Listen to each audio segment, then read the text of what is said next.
Hello বন্ধুরা, আজকের নতুন ব্লগে আমি একটা 15 দিনের নিরামিষ রান্না নিয়ে এসেছি।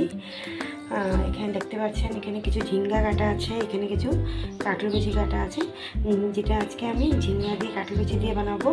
তার মধ্যে শস্য আর কাঁচা লঙ্কা আমি পেস্ট করে রেখেছি।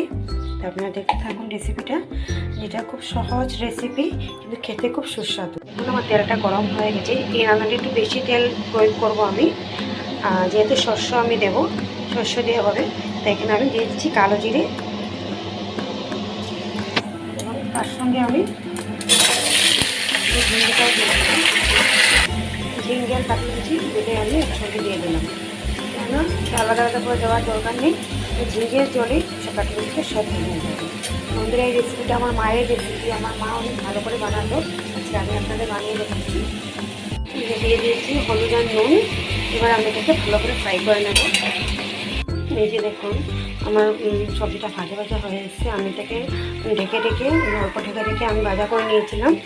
আর এমনিতে আমি অল্প মিষ্টি দিয়ে দিচ্ছি। এবার দিয়ে দেবো অল্প একটু জিরের গুঁড়ো, দিয়ে এটাকে আবার একটু ভাজা করে নেব। বন্ধুরা দেখুন, কি সুন্দর ভাজা হয়ে গেছে। এবার আমি সরষের পেস্টটা এখানে ঢেলে দিলাম। দেখুন, আমার রান্নাটা হয়ে গেছে। এবার নামানোর আগে আমি একটু কাঁচা সরষের তেল দিয়ে দেবো।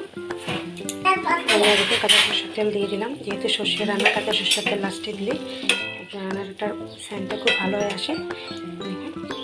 দেখুন বন্ধুরা, কেমন হয়েছে। আমি কিন্তু মার বাড়িতে গেলে এখনও মাকে বলি, মা বানিয়ে খাওয়াও তোমার হাতে। দেখুন কেমন হয়েছে। যদি আপনাদের ভালো লাগে আপনারা বানিয়ে খাবেন। আজকের জন্য এতটুকু, বাই।